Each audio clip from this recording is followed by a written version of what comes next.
about the franchises weighing in. Luka Doncic, he reacted on social media saying, quote, "The Lakers are an amazing organization. I'm looking forward to meeting Mark and excited about the future. I'm also grateful to Jeannie and the Buss family for welcoming me to Los Angeles, and I'm happy that Jeannie will continue to be involved." He says, "I look forward to working with both of them to win championships." We know that is music to Lakers fans' ears. Shams, it feels like this kind of happened lickety-split under the cloak of night almost. How exactly did this deal come together? $10 billion.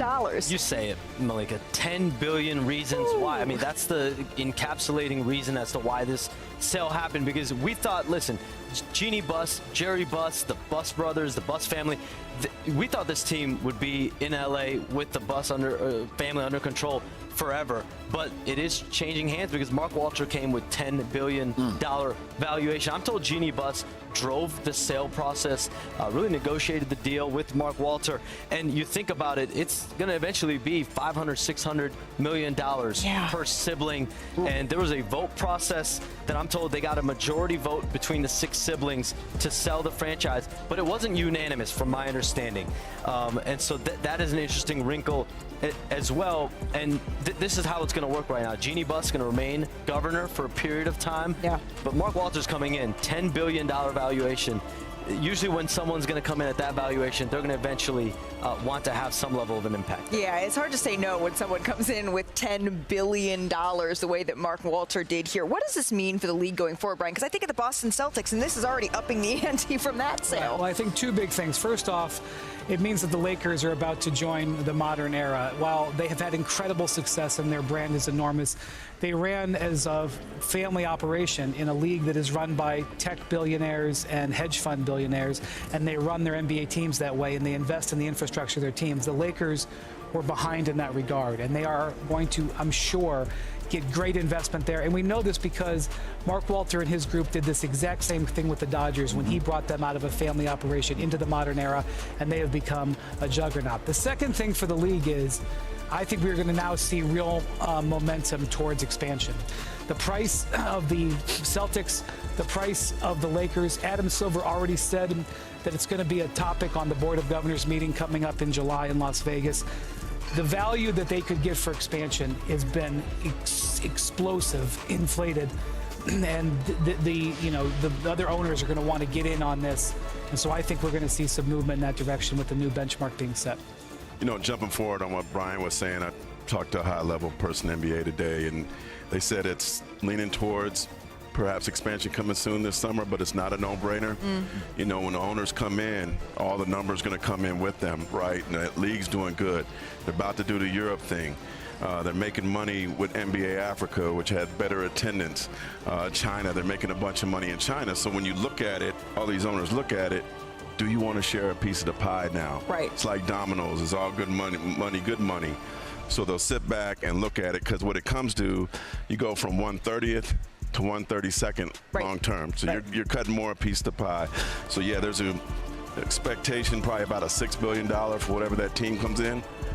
But long term, is that worth the squeeze for the expansion and the teams? And that's going to be the question that the owners are going to be asking each other, that the league is going to be asking the owners. In the more immediate future, UD, as a player, how are you looking at this relationship with owners with deep pockets, frankly, coming into the glamour franchise of the NBA? I mean, just lets me know everything for sale for the right price. Yeah. If you come in with the right number, and you know, like they said, you make them an offer they can't refuse. But as a player, you look at the Lakers organization and what they've been able to accomplish. You got to be excited because what this guy has come in and done with the Dodgers, and you look at that organization and how they've been able to basically dominate baseball the last couple of years and sign all the players they want and get all the best guys. So there's no salary cap in the same way, but yes.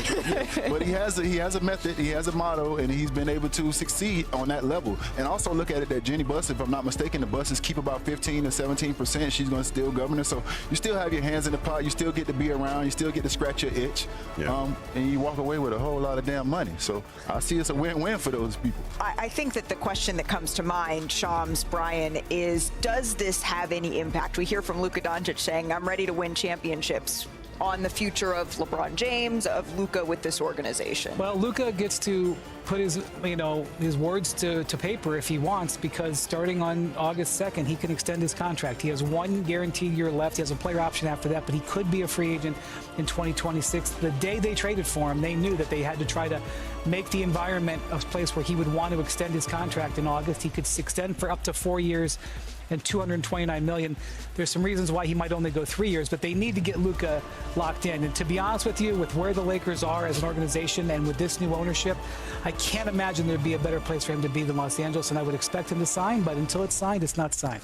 Players like Luka Doncic, LeBron James, what they want from ownership is aggressiveness, people willing to spend. And Mark Walter, in his time with the Dodgers, and in my research on him over the last 24 hours, talking to people, both the MLB world, the NBA world, is that he's an owner that is very aggressive, that he is very passionate about his teams.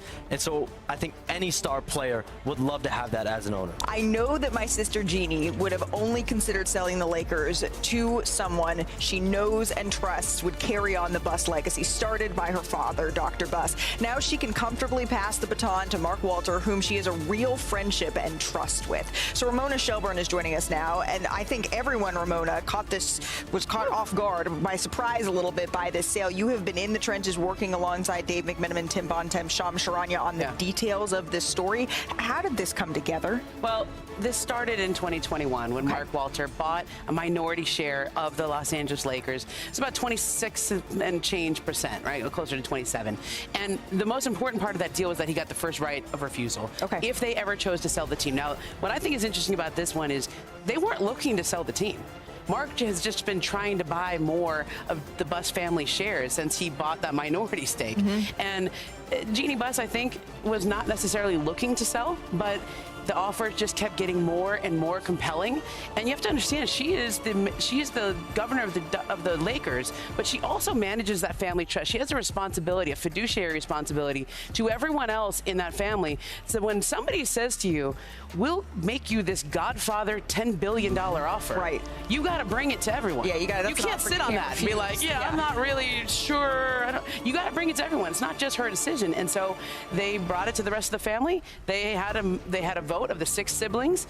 The votes came in yesterday. It was a majority vote. I don't know the exact numbers, but it was a majority. I didn't hear the word unanimous. And I know that one of the majority was Jeannie Buss. Okay, so Jeannie Buss said that this is going to be the best decision for the family and the best decision for the Los Angeles Lakers. I have deep admiration in Jeannie Buss for many, many reasons, but she has sort of continued to put the Los Angeles Lakers organization in the best position that she can. And part of that organization, the Los Angeles organization, Shanae, is the Sparks, and you played for the Sparks for several years. What do you think this means? What are you hearing from players and the like of what this means for the entire sort of LA family? Yeah, I know this ownership group very well, and you mentioned the tent pole being 2020, 2021, and around that time I was in Los Angeles, and I do acknowledge that this is a game changer because I've been able to see when I was in LA how they have invested in the Dodgers, and that has yielded the greatest results, especially when it comes to investing in resources for teams to win. And now that trickles down to other areas like the Lakers, which is awesome. And then secondly, the first thing that comes to mind is